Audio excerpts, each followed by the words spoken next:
It was one of those days where everything seemed to go wrong. Sarah, a single mother juggling multiple jobs, was running late to her shift at the diner. She hadn't even had time for breakfast. Her mind filled with worries about bills piling up and rent due in a week. Life had been difficult for as long as she could remember, and today felt no different. As she rushed down the street, head down, focusing on her phone to catch up on messages from her boss, she noticed an elderly man struggling to cross the road. His hands trembled slightly as he gripped his cane, his frail body moving at a painfully slow pace. People walked past him, some barely noticing, others too caught up in their own lives to care. Something tugged at Sarah's heart. She hesitated for a moment, thinking about how late she already was, but a voice inside her told her she couldn't just walk by. "Are you okay, sir?" she asked, her voice gentle as she approached him. The old man looked up, his pale blue eyes showing a mix of gratitude and exhaustion. "I'm trying to get to the bus stop," he replied, his voice shaky. "But I don't think I'll make it in time." Without thinking twice, Sarah stepped up beside him and offered her arm. "I can help you. Let's get you there." The old man smiled, a small but genuine expression of relief. His name, she learned, was Mr. Dawson, and as they slowly made their way across the street, they started talking. He told her about his aches and pains, about how he had lost his wife years ago, and how lonely life had become. There was something in his voice that resonated with Sarah, a sense of isolation that she too understood all too well. They reached the bus stop, but when Mr. Dawson realized the bus had already left, Sarah could see the disappointment in his face. Without hesitating, she offered to call him a cab. "It's no trouble," she assured him when he tried to refuse. "I'm already late for work anyway. A few more minutes won't hurt." As they waited, Sarah felt an unexpected connection with the elderly man. Despite the gap in their ages, there was a shared experience of struggle, his due to age and frailty, hers due to the never-ending pressures of life. Yet despite his challenges, Mr. Dawson carried himself with a quiet dignity that Sarah admired. When the cab finally pulled up, she helped him into the back seat and gave the driver instructions to take him home. "Thank you, young lady," Mr. Dawson said, his voice filled with sincerity. "You've been kinder to me than most people have in a long time." "It's nothing really," Sarah replied, brushing it off with a smile. "I'm just glad I could help." Mr. Dawson handed her a small card before the cab drove off. It was simple, just his name and an address scribbled on it. "Come by sometime," he said with a nod. "I'd like to repay your kindness." Sarah stuffed the card into her pocket without giving it much thought. She had done what anyone should do, helped a person in need, and went about her day, rushing to work, only to be scolded for her tardiness. The diner was busy, her feet ached, and her worries about money continued to weigh her down. By the time her shift ended, she had nearly forgotten about the old man she had helped earlier that morning.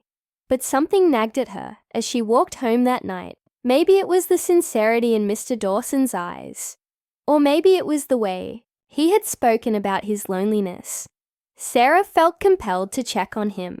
The next day, during a rare break in her hectic schedule, she found herself holding the little card he had given her, debating whether or not to visit. She didn't expect anything in return, of course. That wasn't why she had helped him. But curiosity got the better of her, and she decided to go.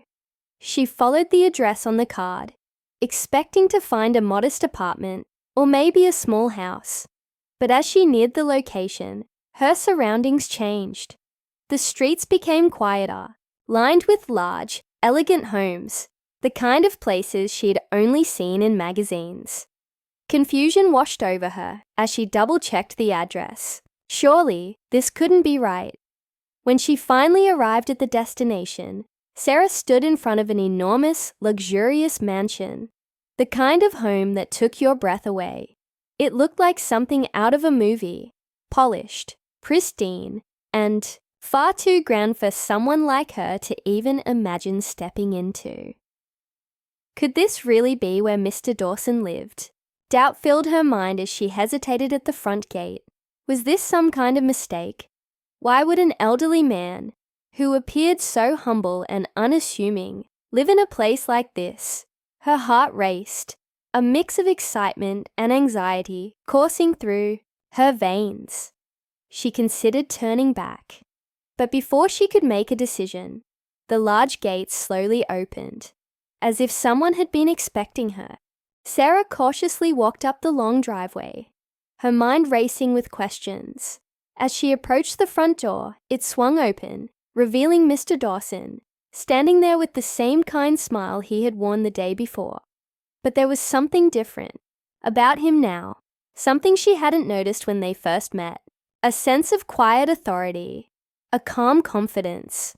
"Welcome, Sarah," he said warmly, as if he had known her for years. Her breath caught in her throat. What on earth was going on?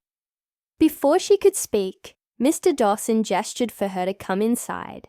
"I have something important to show you," he said, his tone serious but kind. Sarah's mind swirled with confusion and anticipation as she stepped into the grand foyer, her eyes widening at the sight of the opulent surroundings. This was far from the life she knew, a world of wealth and privilege, so foreign to her struggles. But why had Mr. Dawson invited her here? And what was it that he wanted to show her? As they walked deeper into the house, Sarah could feel the weight of something monumental approaching. Whatever it was about to change her life forever. And in that moment, she knew she was standing on the edge of something she could never have imagined.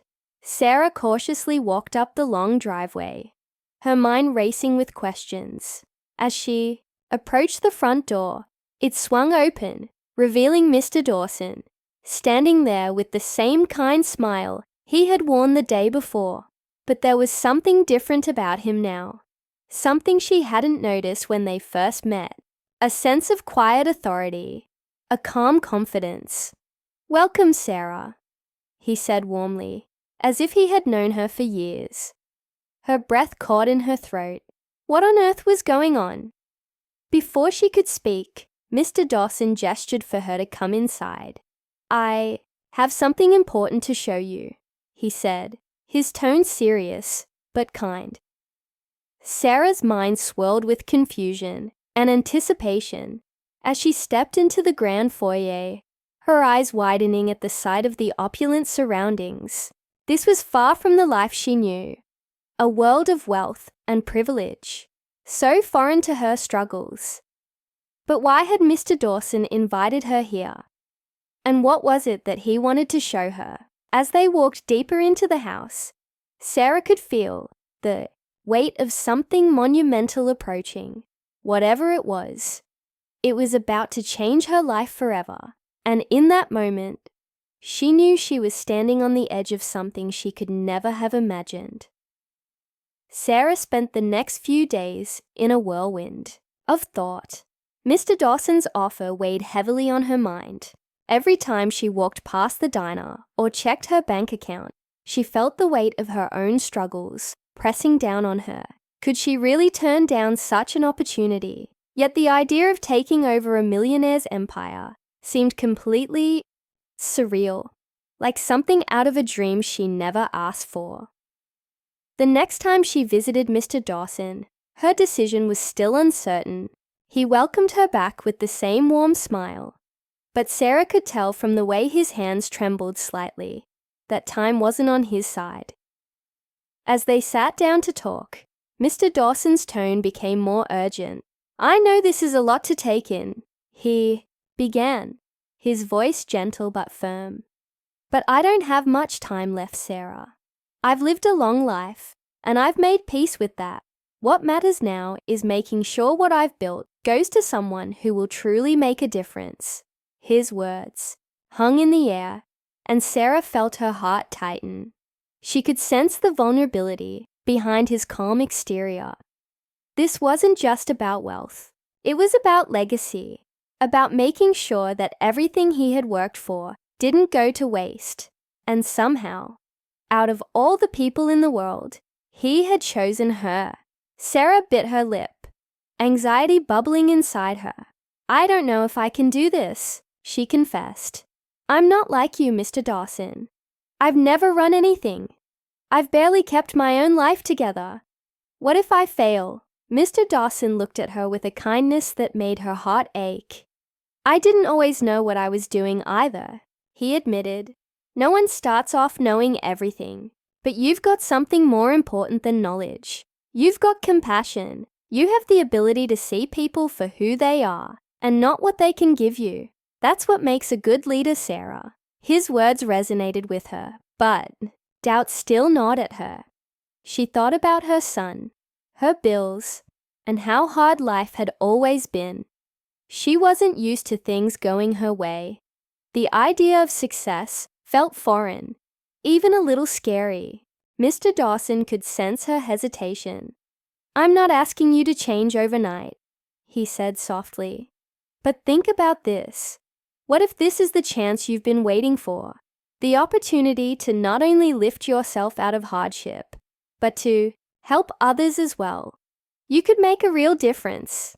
The thought struck a chord in Sarah. She had always wanted to do more, but her circumstances had never allowed her the freedom to dream beyond the day-to-day struggles. For the first time, she realized this was more than just about money. It was about creating a life of meaning, one where she could help people the way she had always wanted to. Finally, she took a deep breath and looked Mr. Dawson in the eye. "Okay," she said, her voice steady. "I'll do it. I'll try." Mr. Dawson smiled, relief flooding his features. "I knew you would," he said softly. "I've seen that strength in you from the moment we met." In the weeks that followed, Sarah's life changed more than she ever thought possible.